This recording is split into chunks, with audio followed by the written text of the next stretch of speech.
एक दिन सुबह सुबह गौतम बुद्ध अपने शिष्यों के साथ एक बगीचे में चुपचाप बैठे थे। एक व्यक्ति चुपचाप आया और साए में खड़ा हो गया। वो व्यक्ति भगवान राम का बहुत बड़ा भक्त था। उसने देश भर में कई मंदिर बनवाए थे। उसने भगवान राम की सेवा के लिए कई साल समर्पित किए थे। वो हमेशा भगवान राम के नाम का जाप करता था और भगवान राम की महानता का चिंतन करता था। वो वृद्ध था और अपने अंतिम वर्षों के करीब था। कई वर्षों के समर्पित आध्यात्मिक प्रयासों के बाद भी उसके मन में एक संदेह उत्पन्न हुआ। वह निश्चित रूप से जानना चाहता था कि ईश्वर है या नहीं। जब उसने बुद्ध के बारे में सुना तो वो अपना संदेह दूर करने आया। जब उसे लगा कि कोई उसे बुद्ध से बात करते हुए नहीं देखेगा, तब उसने पूछा, कृपया मुझे सच बताओ, भगवान है या नहीं? बुद्ध अपने अंतर्ज्ञान से जानते थे कि वो व्यक्ति भगवान राम का बहुत बड़ा भक्त था। उन्होंने उस व्यक्ति को गंभीरता से देखा और कहा, नहीं मेरे दोस्त, कोई भगवान नहीं है। वो व्यक्ति चौंक गया। उसने जीवन भर ईश्वर में विश्वास किया, लेकिन अब बुद्ध ने कहा कि कोई भगवान नहीं है। उसे बुद्ध पर विश्वास था और उसके मन में बहुत से प्रश्न उठ रहे थे, इसलिए वो वहां से चला गया। शाम को बुद्ध फिर से अपने शिष्यों के साथ एक बगीचे में बैठे थे। एक व्यक्ति आया जो जीवन भर नास्तिक रहा। उसने हजारों लोगों को विश्वास दिलाया था कि कोई भगवान नहीं है। वो पुजारियों और विद्वानों के पास जाता था और उन्हें भगवान के बारे में बहस में हरा देता था। वह भी वृद्ध होता जा रहा था और उसके मन में हल्का सा संदेह पैदा हो रहा था। उसने सोचा, अगर ईश्वर है तो क्या होगा? यह संदेश फैलाना मेरे जीवन की बर्बादी है कि ईश्वर नहीं है। उसने अंततः सत्य जानने का निश्चय किया और बुद्ध के पास गया। वह धीरे से वहां गया जहां बुद्ध बैठे थे और उनसे पूछा। उनसे कहा कि आप प्रबुद्ध हो, कृपया मुझे बताएं कि भगवान है या नहीं। बुद्ध जानते थे कि वो व्यक्ति नास्तिक है और उन्होंने दृढ़ स्वर और दृढ़ विश्वास के साथ हाँ कहा, मेरे दोस्त, भगवान है। वो व्यक्ति भी चौंक गया। वह जीवन भर नास्तिक रहा, लेकिन अब बुद्ध ने उसकी धारणा के विरुद्ध उत्तर दिया था। उसके मन में अनेक प्रश्नों के साथ बुद्ध में आस्था थी। फिर वह भी वहां से चला गया।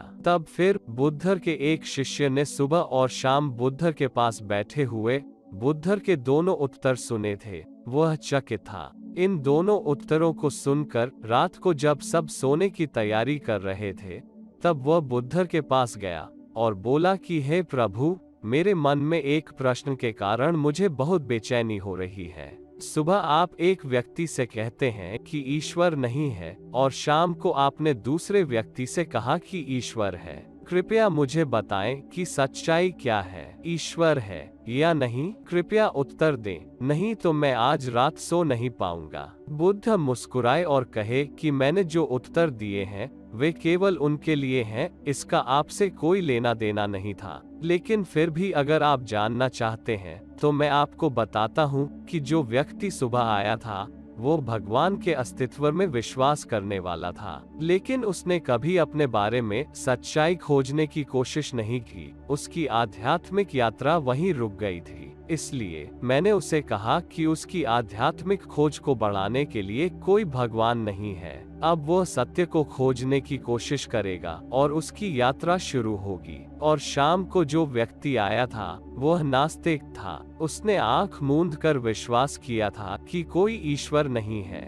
उसने कभी भी अपने अस्तित्व के बारे में सच्चाई जानने की कोशिश नहीं की। उसकी आध्यात्मिक यात्रा भी वहीं रुक गई थी। इसलिए उसकी आध्यात्मिक खोज को बढ़ाने और उसकी यात्रा शुरू करने के लिए मैंने उससे कहा कि हाँ, ईश्वर है। अब वो सत्य को खोजने की कोशिश करेगा और इस तरह उसकी यात्रा शुरू होगी। मैंने उन्हें बताया कि आध्यात्मिक खोज को मजबूत बनाने के लिए उन्हें क्या चाहिए। आस्तिक को अधिक जानकारी खोजने की जरूरत है, जबकि अविश्वासी को विश्वास खोजने की जरूरत है। यही जीवन में बढ़ने का एकमात्र तरीका है। शिष्य ने पूछा, लेकिन प्रभु, मेरा क्या? बुद्ध मुस्कुराए और कहे कि ध्यान करते रहो, उत्तर आपको मिल जाएगा।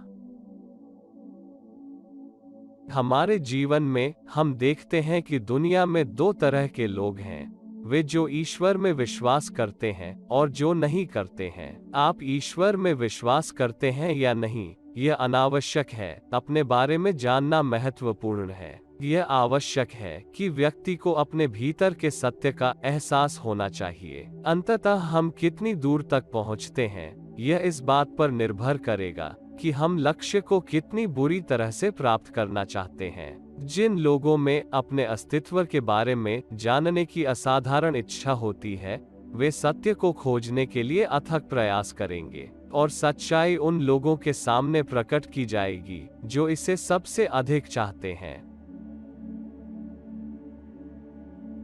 अगर यह वीडियो आपको पसंद आया हो तो लाइक और सब्सक्राइब जरूर कीजिए, और साथ ही साथ बेल आइकॉन पर क्लिक करें।